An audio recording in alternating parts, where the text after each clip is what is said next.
नमस्कार, India voice देख रहे हैं आप। आपके साथ मैं हूं स्वीटी दीक्षित। शारदीय नवरात्रि का आज छठा दिन है। आज देवी के छठे स्वरूप देवी कात्यायनी की पूजा होती है। देश भर के मंदिरों में भारी भीड़ देखने को मिल रही है और माता के जयकारों से मंदिरों का कोना कोना गूंज रहा है। हम आपको 5 तस्वीरें दिखा रहे हैं जो आपकी टीवी स्क्रीन पर नजर आ रही है। पहली तस्वीर है दिल्ली के छतरपुर मंदिर की, जहां माता के दरबार में भक्त पूजन कीर्तन करते हुए नजर आ रहे हैं। दूसरी तस्वीर है मुंबई के मुंबा देवी की, जहां माता की आरती करते हुए पुजारी और भक्तगण दिखाई दे रही हैं। अब बात करेंगे तीसरी तस्वीर की, जो कि मिर्जापुर के कात्यायनी मंदिर में भक्त माता की पूजा कर रहे हैं। और चौथी तस्वीर है गुजरात के सूरत के अंबिका निकेतन मंदिर की, जहां मंदिर में पूजा अर्चना की जा रही है। वहीं अगर बात करें पांचवी तस्वीर की, तो पांचवी तस्वीर है दिल्ली के झंडेवाला मंदिर की, जहां देवी आदिशक्ति की पूजा आरती की जा रही है। तो नवरात्रि का छठा दिन है और छठे दिन आपको बता दें कि देवी कात्यायनी की पूजा अर्चना होती है। ये 5 तस्वीरें आपकी टीवी स्क्रीन पर नजर आ रही है। दिल्ली का छतरपुर मंदिर हो, मुंबई का मंदिर हो या फिर सूरत का निकेतन मंदिर हो, हर तरफ से यही तस्वीर निकल के सामने आ रही है। तकरीबन 6 दिन लगातार इसी तरीके की रौनक हमने आपको दिखाई है और आगे भी 3 दिन शेष बचे हैं, उसकी भी रौनक हम आप तक पहुंचाएंगे और बताएंगे किस तरीके से मंदिरों में जयकारे हो रही है, माता की पूजा अर्चना की जा रही है। 9 दिन अलग अलग माता के स्वरूपों की पूजा होती है और आज छठा दिन है। आज मां कात्यायनी की पूजा अर्चना होती है। देवी कात्यायनी को पूजा जाता है और ऐसे कहा जाता है जिनको विवाह संबंधी कोई भी समस्या है तो देवी कात्यायनी की पूजा अर्चना वो कर सकता है, सारी समस्याएं दूर हो जाएगी। तो ऐसे में बता दें कि छठे दिन मां कात्यायनी की पूजा अर्चना होती है, जहां की तस्वीरें हम आप तक पहुंचा रहे हैं। माता के 9 स्वरूप होते हैं, अलग अलग दिन अलग अलग माता के स्वरूपों की पूजा अर्चना होती है। सबकी अलग अलग मान्यता है और ऐसे में मंत्रोच्चारण भी अलग अलग माताएं के अलग अलग होती है। विभिन्न ये जो स्वरूप है माता की, उसकी अलग अलग प्रसाद भी चढ़ाया जाता है। और ये फिलहाल जो तस्वीर आपको दिखा रहे हैं, देश के 5 कोने से आप तक ये तस्वीरें पहुंचा रहे हैं और बता रहे हैं कि आज का दिन किस लिहाज से महत्वपूर्ण हो जाता है। तो छठा दिन है और छठे दिन मां कात्यायनी की पूजा अर्चना होती है। बता दें कि शारदीय नवरात्रि की शुरुआत रविवार से हुई थी और आज शुक्रवार को छठा दिन मां कात्यायनी की पूजा अर्चना की जा रही है। अजीत दिल्ली से जुड़ चुके हैं ज्यादा जानकारी के साथ। अजीत, किस मंदिर में आप मौजूद हैं, क्या तस्वीरें दिखाएंगे? बताना चाहूंगा, आज शारदीय नवरात्रि का छठा दिन है और इस वक्त मैं मौजूद हूँ दिल्ली के बाहरी रिंग रोड स्थित काली माता मंदिर पर। यहाँ पर बताना चाहूंगा कि ये प्राचीन मंदिर है, करीब दशकों पुराना मंदिर है, जहाँ पर लोग दूर दूर से भक्त आते हैं। ऐसे में आज जो छठा दिन है, माँ कात्यायनी की पूजा की जाती है। तो यहाँ पर जो भक्तों का नजारा है वो साफ तौर पर देखा जा सकता है कि किस तरीके से जो भक्त है यहाँ पर आ रहे हैं। छठा दिन है आज नवरात्रि का और ऐसे में आज जो माँ कात्यायनी की जो पूजा अर्चना की जाती है, कहीं ना कहीं जो मान्यता है, अगर धार्मिक मान्यता की अगर मैं बात करूं तो ऐसा कहा जाता है कि माँ कात्यायनी की पूजा करने से विवाह संबंधी रोग जो है वो दूर हो जाते हैं। और अगर लगातार माँ कात्यायनी की अगर आराधना पूजा की जाती है तो जो भी वैवाहिक संबंधी जो समस्याएं हैं वो हमेशा दूर रहती है और हमेशा वैवाहिक जीवन जो है वो सुखमय बना रहता है। तो ये जो मंदिर है, यहाँ अगर मैं इस मंदिर की बात करूं तो बहुत ही प्राचीन मंदिर है। यहाँ पर भक्त जो है न केवल दिल्ली से बल्कि दिल्ली के बाहर इलाकों से भी यहाँ पर भक्त जो है माता के दर्शन करने आते हैं। जी बिल्कुल, तस्वीरें आप हम तक पहुंचा रही हैं। बात की जाए तो यहाँ पे किस तरीके से माता का दरबार सजा है अजीत? बिल्कुल, यहाँ पे आपको मैं बताना चाहूंगा, मैं तस्वीरें दिखाना चाहूंगा कि जो माता का दरबार आप देख सकते हैं, ये मुख्य द्वार है और माता का दरबार जहाँ पर फूल माला यहाँ पे लगी हुई है। इसके अलावा अगर मैं अंदर की बात करूं तो अंदर भी एकदम जो भक्त हैं, भक्तों को यहाँ पर आकर्षित करने के लिए गुब्बारे, फूल माला यहाँ पे अच्छी तरीके से सजाए गए हैं और भक्तों को अंदर से दर्शन करने के लिए विशेष तौर पर व्यवस्था की गई है एक पंक्तिबद्ध तरीके से, ताकि क्योंकि अक्सर जैसा कि मैंने कहा कि यहाँ पर जो है हमेशा, ये तो खैर अभी नवरात्रि का पर्व है, लेकिन नवरात्रि के अलावा भी यहाँ पर जो भक्तों का जो है आना जाना हमेशा लगा रहता है। और जैसा कि मैंने बताया कि न केवल दिल्ली से, दिल्ली के बाहर इलाकों से भी जो भक्त हैं वो आते हैं और रोजमर्रा जो विशेष तौर पर जैसे जो भी रोजमर्रा जो यहाँ अपने दिनचर्या काम पर जाता है तो वो भी एक बार यहाँ पर मत्था टेकने जरूर आता है। ऐसे लोगों की मान्यता है कि लोग यहाँ पर आते हैं तो उनकी जो मनोकामनाएं हैं, जो भी उनकी जो मनोकामना है वो सारी मनोकामना उनकी पूर्ण होती है। जी बिल्कुल, सारी मनोकामनाएं पूर्ण होती है और ऐसे में ये मंदिर की तस्वीरें आप हम तक पहुंचा रहे हैं, उसमें देख रहे हैं किस तरीके से उत्साह भी भक्तों में नजर आ रहा है। 365 दिन तो देखिए मंदिर में भक्तजन जाते हैं, लेकिन ये नवरात्रि के 9 दिन भी काफी अहम हो जाते हैं जो, तो इस तरीके का उत्साह भी देखने को मिलता है भक्तों के अंदर। हाँ बिल्कुल सर, जैसा कि मैंने बताया कि 365 दिन इस मंदिर में भक्तों का जो है तांता वो लगा रहता है। मंदिरों में लगातार जो भक्तों का आना जाना रहता है। विशेष तौर पर अगर मैं शनिवार की बात करूं, क्योंकि बतौर अगर मैं बात करूं काली माता मंदिर है, तो ऐसे में काली माता मंदिर में जो पूजा है वो विशेष तौर पर शनिवार को जी बिल्कुल अजीत, लगातार आप हम तक तस्वीरें पहुंचा रहे हैं, बहुत बहुत शुक्रिया तमाम तस्वीरों के लिए, तमाम जानकारियों के लिए। कितना महत्वपूर्ण आज का दिन हम अपने दर्शकों तक लगातार पहुंचा रहे हैं। मां कात्यायनी की पूजा अर्चना की जाती है। धाकड़ किसान और फिर धाकड़ पहलवान, हमारे खिलाड़ी ये सारे ही पहलवान के रूप में धाकड़ पहलवान हैं। और ये सब धाकड़ जवान, धाकड़ किसान, धाकड़ पहलवान, तो फिर हमारा हरियाणा भी केस है धाकड़ हरियाणा। भाई बोलोगे तो मजा आएगा। धाकड़ हरियाणा।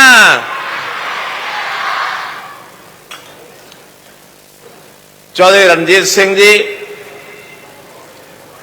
मेरे साथ, हमारी कैबिनेट के मंत्री और हमारे यहां के विधायक श्री हरेंद्र कल्याण जी, हमारे विधायक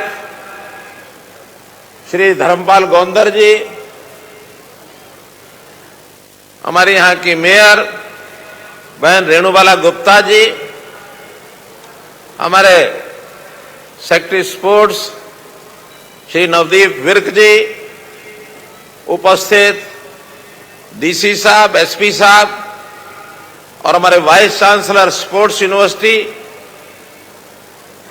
अन्य अधिकारीगण और इस देश की शान बढ़ाने वाले हमारे सभी उपस्थित 22 यहां मेडलिस्ट, उसमें गोल्ड मेडलिस्ट, सिल्वर मेडलिस्ट और ब्रॉन्ज मेडलिस्ट यहां उपस्थित हैं। और जो अन्य 22 मेडलिस्ट आज यहां नहीं आ पाए, उनके सबके अभिभावक, उनके माता पिता, इन सब खिलाड़ियों को इस लेवल तक पहुंचाने वाले हमारे सारे सहायक जो कोच बंधु हैं, अन्य सहयोगी हैं, उपस्थित अभिभावकगण, उपस्थित सभी हमारे अभ्यागत, स्कूल और कॉलेज से आए हुए छात्र छात्राओं, पत्रकार छायाकार मित्रों, आज का ये कार्यक्रम वैसे तो सम्मान का कार्यक्रम कहा जा रहा है, लेकिन केवल सम्मान तक सीमित नहीं, मैं इस कार्यक्रम को एक गर्व और आभार का कार्यक्रम भी कहूंगा। गर्व हमें इस बात का है कि खेलों की दुनिया में हरियाणा ने अपना एक स्थान बनाया है। हरियाणा देश में विदेश में खेले जाने वाले खेल हों, उन सब के अंदर अपनी जो भागीदारी करके ऑन एवरेज 30 से 40% मेडल हमारा हरियाणा का जो खिलाड़ी है वो लेकर के आता है। 30 से 40% भागीदारी एक प्रदेश की, और बाकी अगर 60-65% भागीदारी है तो सभी 35 प्रदेशों की है। तो इतनी बड़ी भागीदारी होने के नाते से हम कहते हैं हमको अपने हरियाणा के खिलाड़ियों पर गर्व है। मैं आभार भी व्यक्त करूंगा ऐसे सब खिलाड़ियों का, उनके अभिभावकों का, उनके कोचेज का, जिन्होंने इनको सहयोग किया है, इनको प्रेरणा दी है, ताकि अपने देश का मान सम्मान बढ़ाएं। इन्होंने प्रदेश का भी मान बढ़ाया, देश का भी मान बढ़ाया, इसलिए मैं इन सब का आभार भी प्रकट करता हूं। तो इसलिए मैं तो आपसे इतना ही निवेदन करूंगा कि हरियाणा का ये खिलाड़ी अपना खिलाड़ी जब खेल खेलता है, जब ये प्रदेश में खेल खेलता है, तो ये प्रदेश के मान को बढ़ाता है, प्रदेश के सम्मान को बढ़ाता है, और जब ये देश के लिए खेलता है तो देश के मान को बढ़ाता है। अपने गांव का, अपने माता पिता का, अपना संस्थान, जिस संस्थान से ट्रेनिंग ले रहा उस संस्थान का, इनका तो मान बढ़ाता ही है। मां बाप का लाडला होता है तो मां का दुलारा ये बेटा जब बड़ा होकर के इस सीमा तक पहुंचता है, खुशियों से वो भी नाच उठती है। खेल चाहे चाइना में हो रहा हो, चाहे अमेरिका में हो रहा हो, चाहे इंग्लैंड में हो रहा हो, चाहे साउथ अफ्रीका में हो रहा हो, नजरें लगा करके टीवी के सामने सब लोग बैठे रहते हैं। और आखिरी क्षण में जब वो जीत का डंका जब बज जाता है, उस समय सारा गांव, सारा प्रदेश, सारा देश झूम उठता है। तो इसलिए मेरे भाइयों बहनों, इस अवसर पर आज जितने भी खिलाड़ी, उनकी संख्या जैसे मैंने बताया कि हमारे पार्टिसिपेंट्स 80 के आसपास हमारे पार्टिसिपेंट्स खेलों में गए हैं कुल मिलाकर के इस खेल के अंदर, और उसमें से कुल 30 मेडल, जिसके अंदर 44 खिलाड़ी मेडलिस्ट हुए, क्योंकि टीम मेडल में भी थे और इंडिविजुअल में भी थे। 44 में से आज 22 यहां उपस्थित हैं, 22 के माता पिता यहां आए हैं। मैं सभी खिलाड़ियों को बहुत बहुत बधाई और बहुत बहुत शुभकामना देता हूं। भाइयों बहनों, ये सरकार की नीतियां, जैसा अभी मंच पर बताया गया, हम लोगों ने नीतियों में कई प्रकार के ऐसे सुधार किए हैं कि खेलने के लिए कोई भी बालक बचपन से ही प्रेरणा लेकर के आगे बढ़े, युवा होने के बाद उसको पूरे अवसर मिले, और फिर उनकी सहायता करने के लिए हमारे जो पुराने खिलाड़ी उसका सहयोग करें, जो जीते हुए खिलाड़ी। बचपन के अंदर खेल नर्सरियां, ये खेल नर्सरियों की हमने जो कल्पना की, बच्चों को catch them young, 1100 nursery Haryana में चल रही है, ताकि उसके अंदर छोटे बच्चे उनकी रुचि के हिसाब से, उनकी क्षमता के हिसाब से उनकी पहचान करनी चाहिए। वो फिर खिलाड़ी बढ़कर के आगे एक उत्तम खिलाड़ी बनकर के तैयार होता है। और उसके अंदर कई प्रकार के खेल होते हैं। उसी में मैं आज बात जोड़ना चाहूंगा खेलो इंडिया की। अभी अभी अपने राष्ट्रीय जो खेल मंत्री हैं, केंद्रीय खेल मंत्री अनुराग ठाकुर जी ने जो हमको बताया है कि हरियाणा में 15 खेलो इंडिया केंद्र, इनको मंजूरी दी है, और हर एक खेलो इंडिया केंद्र के ऊपर इंफ्रास्ट्रक्चर को बढ़ाने के लिए 5 लाख रुपए की जो राशि है वो भी उन्होंने दी है। 15 की परमिशन हमको मिली है, जिसमें से आज 10 का उद्घाटन हुआ है। बाकी 5 इस आने वाले वर्ष के अंदर जो करेंगे, उन 5 के भी जो 10 खोले गए हैं, उनके स्थान एक पंचकुला, कुरुक्षेत्र, यमुनानगर, कैथल, भिवानी, चरखी दादरी, रोहतक, झज्जर, फरीदाबाद और पलवल, ये 10 स्थानों के ऊपर जो केंद्र हैं उनका आज उद्घाटन हुआ है।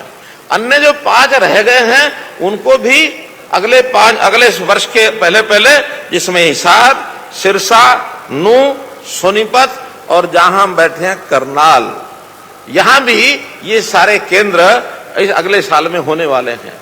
मैं आग्रह करूंगा हमारे केंद्रीय मंत्री जी से कि 7 जिले और बचते हैं, हम इसके बाद अगले 7 जिला केंद्रों पर भी उनसे निवेदन करते हैं कि 7 केंद्र और मंजूर कर दिए जाएं, ताकि सभी 22 जिलों में हमारे जो केंद्र हैं ये खुलने चाहिए, ताकि हम बच्चों को खेलो इंडिया की इस प्रतियोगिता में भाग लेने के लिए वह तैयार कर सकें। चाहे फिर वो नेशनल गेम्स हो, आगे एशियन गेम्स हो, ओलंपिक गेम्स हो, सबके अंदर आगे बढ़ने की प्रेरणा हम अपने खिलाड़ियों को बहुत सी योजनाएं बना करके देते हैं। अब इसमें से बहुत खिलाड़ी मेहनत करके अपना एक स्थान प्राप्त करते हैं। जैसे आज गोल्ड मेडलिस्ट प्रथम आए, सिल्वर मेडलिस्ट सेकंड आए, ब्रॉन्ज वाले थर्ड आए। कुछ केवल पार्टिसिपेंट्स हैं, हमने पार्टिसिपेंट्स के भी प्रोत्साहन के लिए उनको भी राशि देते हैं, ताकि उनका भी हौसला बढ़े और वो भी आगे बढ़े। जो लोग मेडल विनर्स हैं, मेरा इनसे एक आग्रह है कि इनको अपने स्थान को इंप्रूव करने के लिए आगे बढ़ना चाहिए। इसी स्तर का खेल है तो उसमें अपना स्थान ऊंचा कैसे करें, थर्ड से सेकंड कैसे आए, सेकंड से फर्स्ट कैसे आए, और फर्स्ट वाले को कहूंगा कि किसी और को फर्स्ट आने ना दे, अपने आप को फर्स्ट बनाए रखें।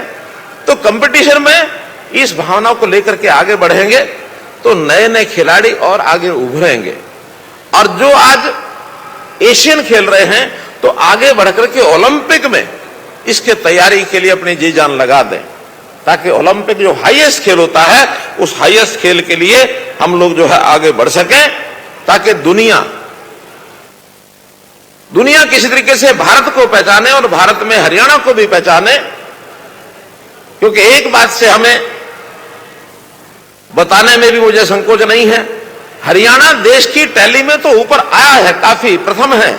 आज सभी प्रदेशों में नंबर 1 पर हरियाणा है यदि हम अपने प्रदेशों की बात करें। लेकिन दुनिया के जब देशों की बात करते हैं तो भारत को भी प्रथम आने में बहुत समय लगेगा। हम अभी बहुत उस टैली में नीचे हैं। उस टैली को बढ़ाने के लिए हरियाणा तो अपना योगदान करेगा ही, साथ में बाकी प्रदेश भी अगर जुटेंगे तो निश्चित रूप से एक समय आएगा कि भारतवर्ष दुनिया की टैली में सबसे ऊपर आए। इस प्रकार से हमको करना है। आज हरियाणा की खेलों में जो उपलब्धियां हैं वो बड़ी बेमिसाल हैं।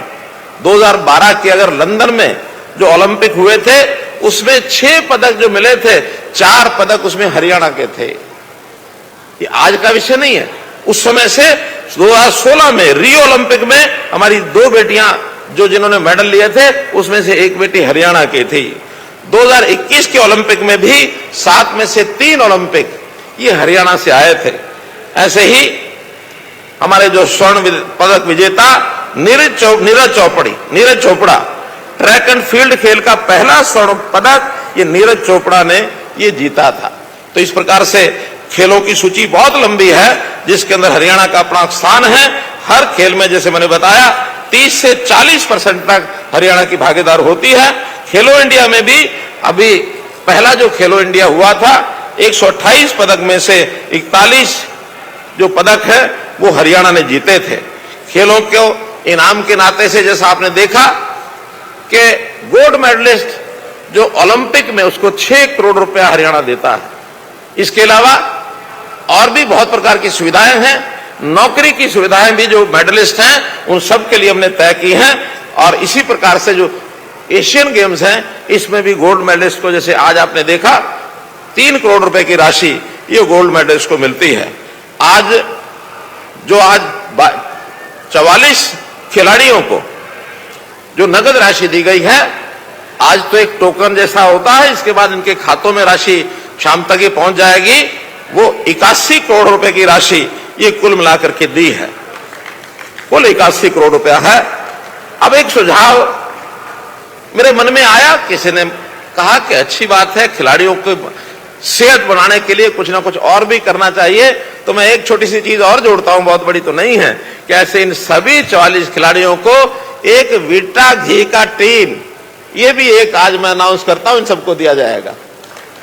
वीटा घी का एक टीन, ताकि खाओ पियो खेलो और अपनी सेहत बना करके आगे बढ़ो। इस नाते से भी इस काम को हम करेंगे।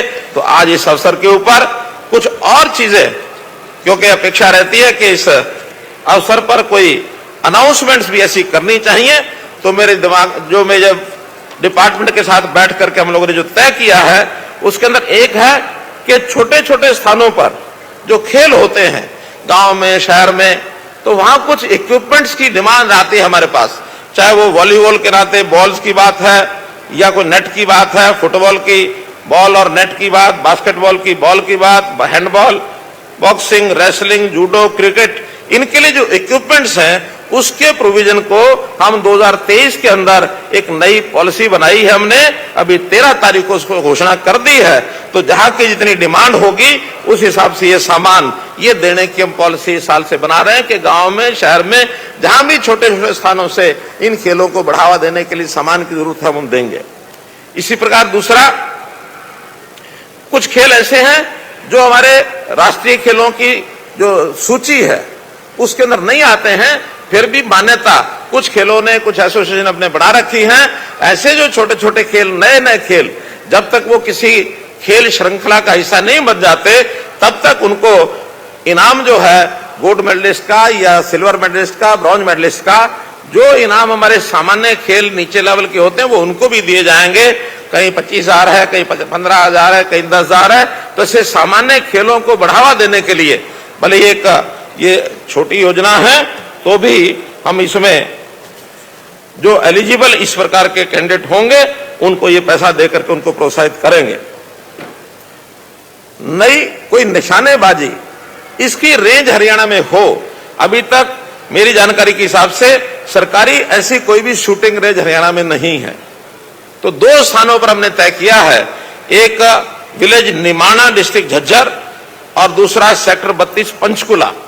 इन 2 स्थानों पर और निशानेबाजी के 2 प्रशिक्षण केंद्र ये हरियाणा की ओर से खोले जाएंगे। इसी प्रकार 2 तीरंदाजी आर्चरी रेंजेस, ये भी यमुनानगर में तेजली स्टेडियम और फरीदाबाद में डिस्ट्रिक्ट स्पोर्ट्स कॉम्प्लेक्स, ये 2 जगह तीरंदाजी के और 2 सेंटर ये भी खोलने की आज मैं घोषणा करता हूं। तो इस प्रकार से आज के इस खेलों के अवसर पर आपको मैं बहुत बहुत बधाई और बहुत बहुत शुभकामना देता हूं और इसी प्रकार से आप आगे बढ़ करके और अपने देश प्रदेश का नाम बढ़ाते रहें। बहुत बहुत धन्यवाद, बहुत बहुत आभार।